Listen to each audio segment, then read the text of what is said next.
I suppose we need to check in with our correspondent in the UK on what the atmosphere is after the scandalous interview with Meghan and Harry on the Oprah show, or the special Oprah show. What's the deal, dude? What's going on there? And the silence. I like how Lester looks outside. It's like, no, Oh, still no, good. not again. Oh, no, not again. The Royals. Yeah. What's the vibe in the news and Like, what's the vibe on the street? You know, Yeah. There's a bit of both sides, right? There's an outrage because they've gone and done this interview. It's out in the public. It's criticizing the monarchy, and they're clearly doing it for money. All right, so that's the one outrage. On the other hand, people are going, they're questioning the monarchy again. It's just like when Princess Diana died. They're like, is this monarchy outdated? What does the monarchy do for us now?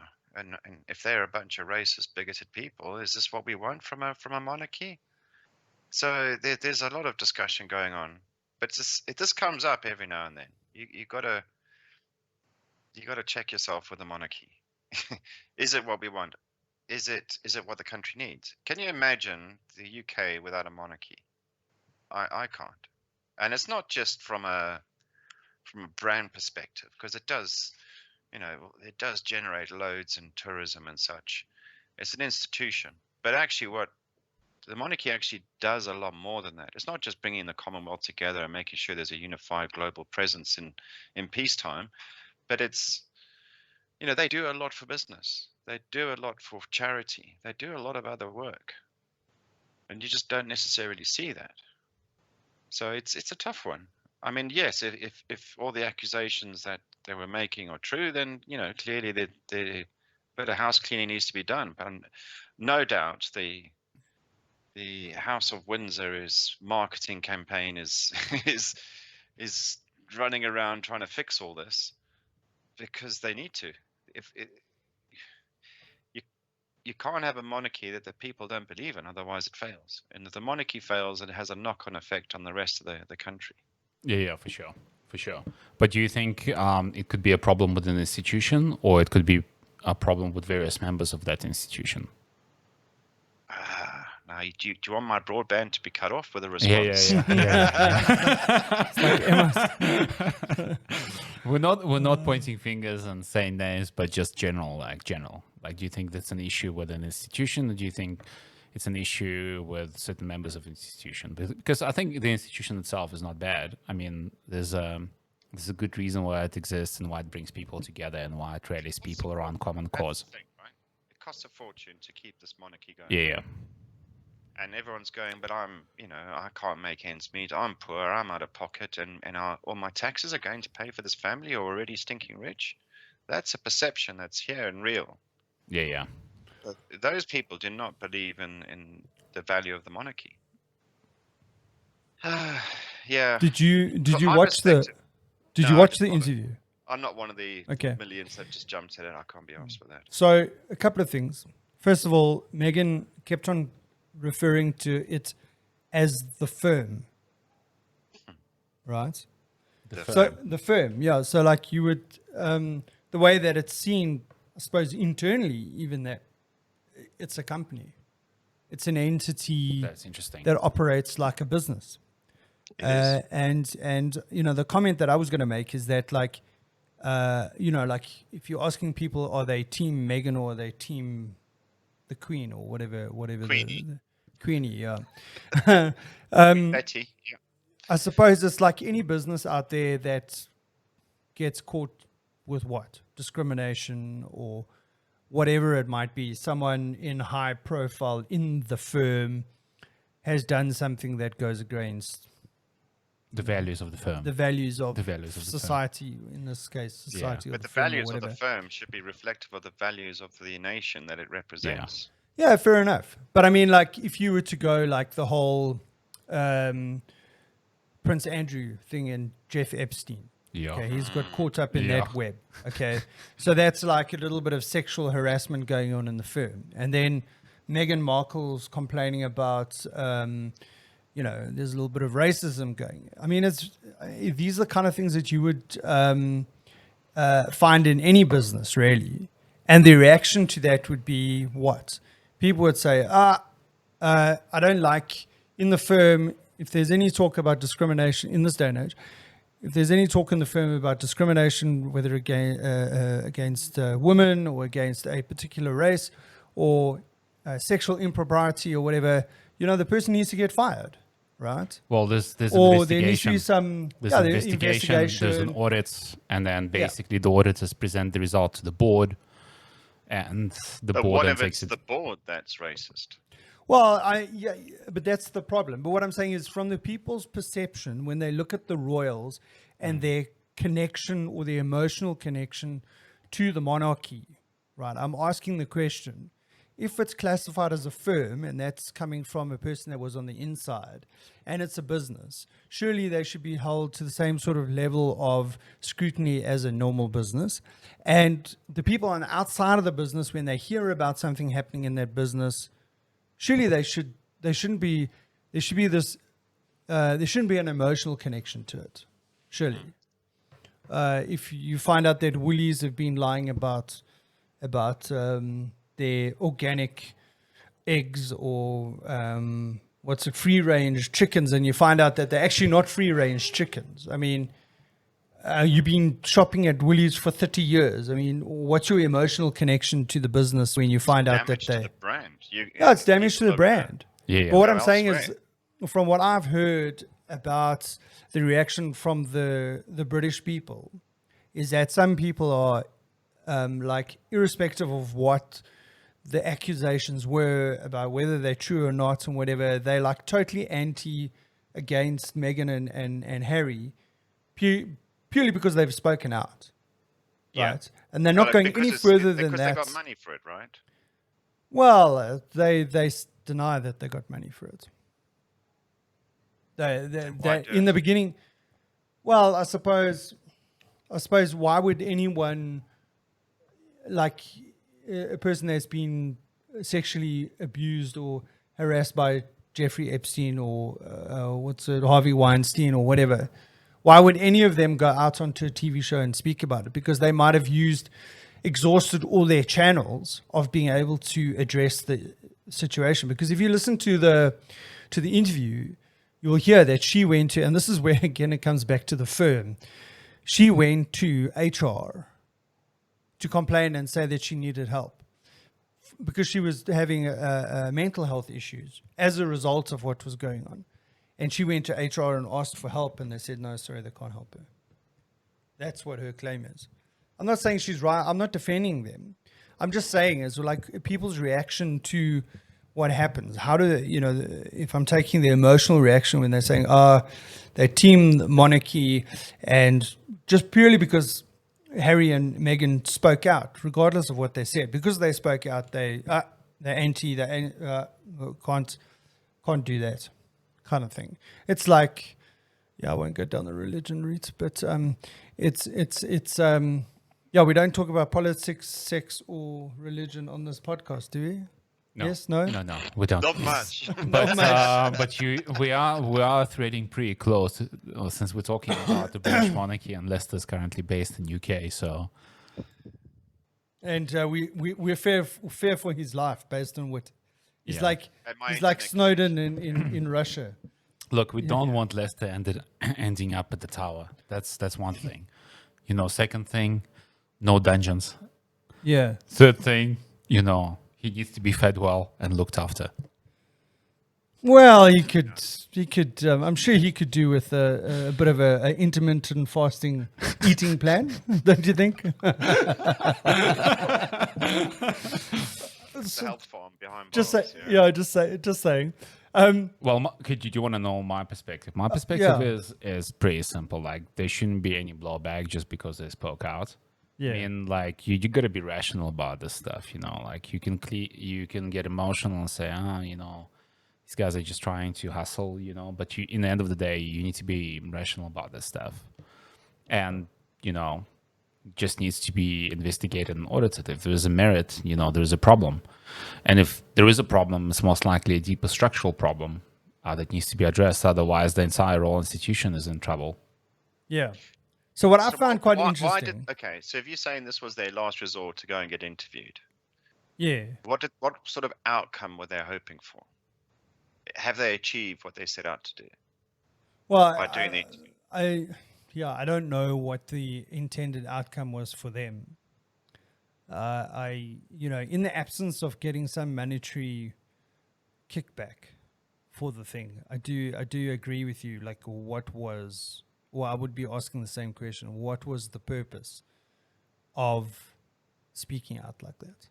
Were they convinced by the likes of Oprah to say, just for the what's the word that they use when something comes out? If it's for the in the common interest of the public, Society. society.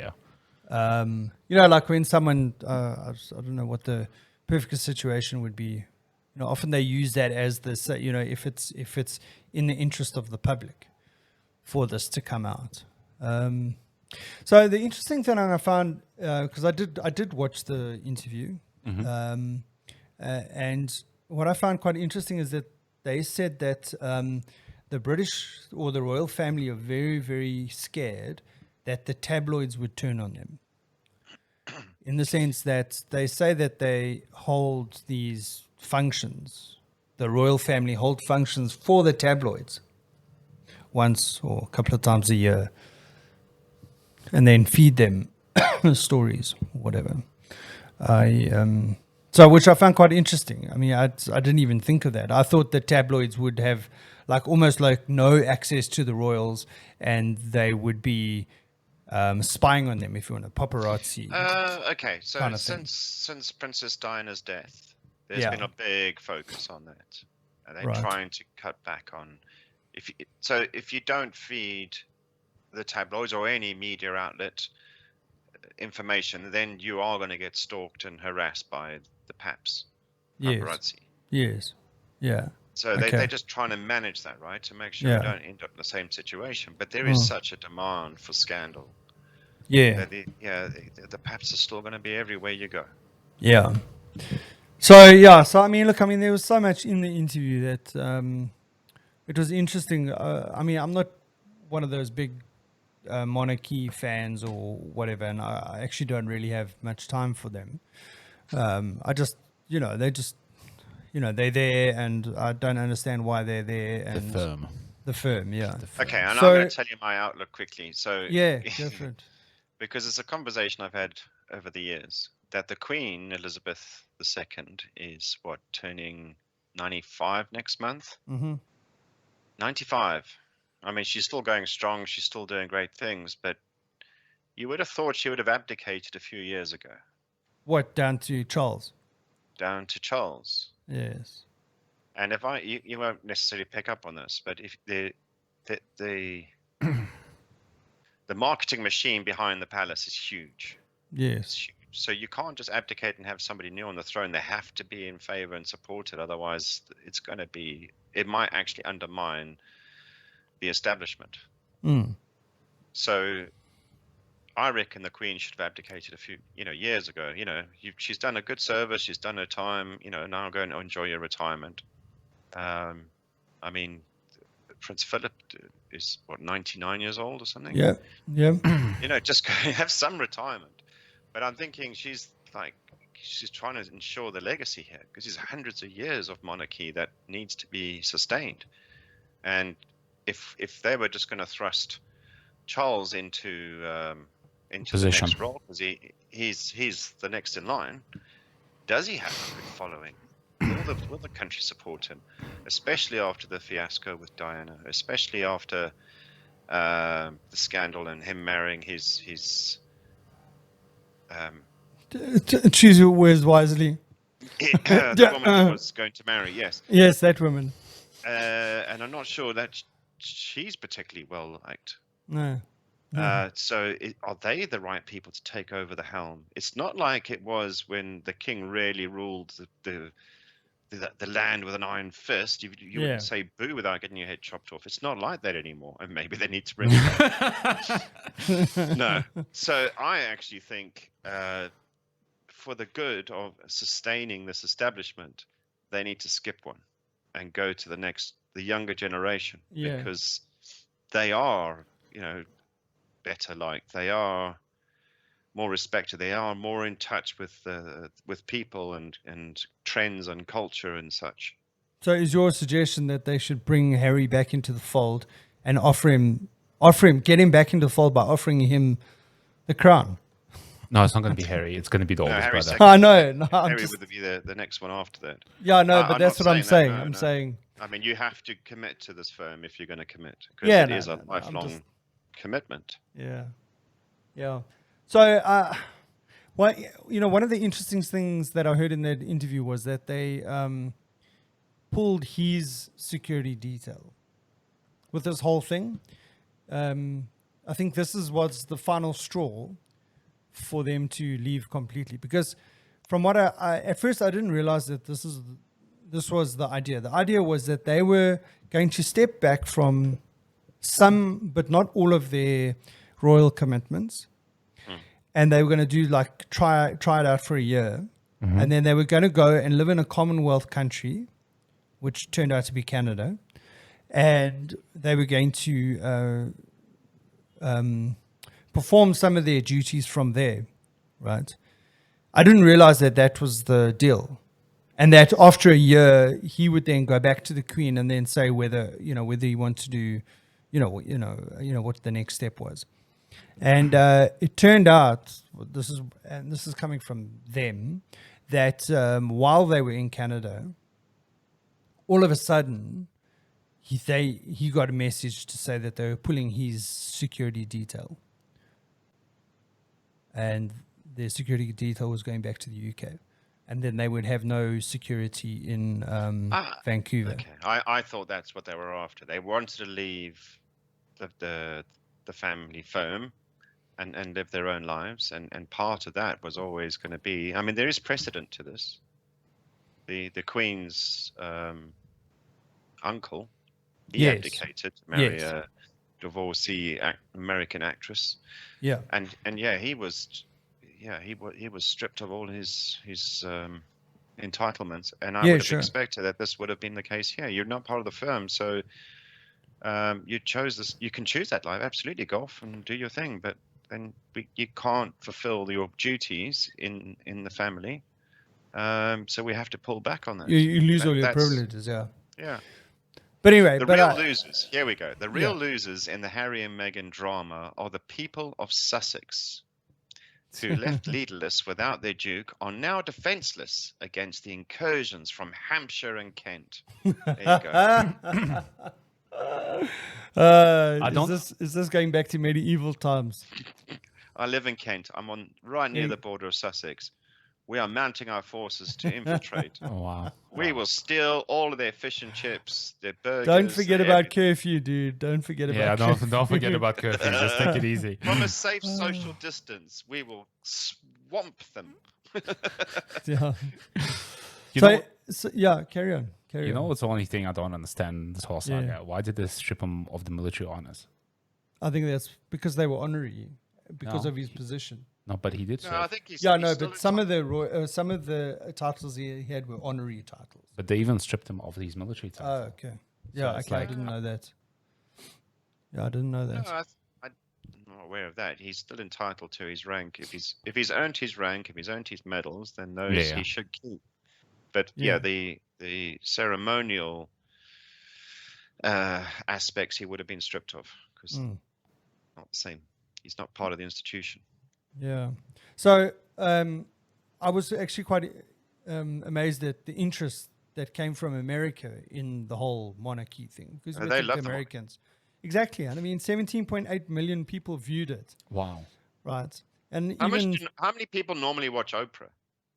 I don't know. Probably 17.2. No, I don't know. The producer on this. Let's have the producer's on leave today. But isn't like the youth of today? Didn't they get over 17 million in the space of a couple of hours or something? What, on the views? Yeah. Yeah, on Oprah's show, yeah. So, but I mean, what I found interesting was that they actually, CBS, who were the hosts of the show, or broadcast the show, actually put other programs on hold to be able to play this special. And I mean, I would be like really pissed off if they... No, but can you imagine the bandwidth requirements if like 20 million people are pulling this episode? Yeah, but I mean, look, I mean, I think a lot of people are still on cable because remember they showed it on CBS Live. Yeah. On CBS All Access, which is the streaming service, they only did it much later. Okay. Yeah. Yeah. Probably because of that reason. Yeah. They would have suspected. crashed it. Yeah, they brought the website. So I saw some info today in the, where did I see it? Online. That in South Africa, how many people do you think tuned in for the show? I think at least 500,000. You reckon? What do Yeah. you think, Lester? 2 mil.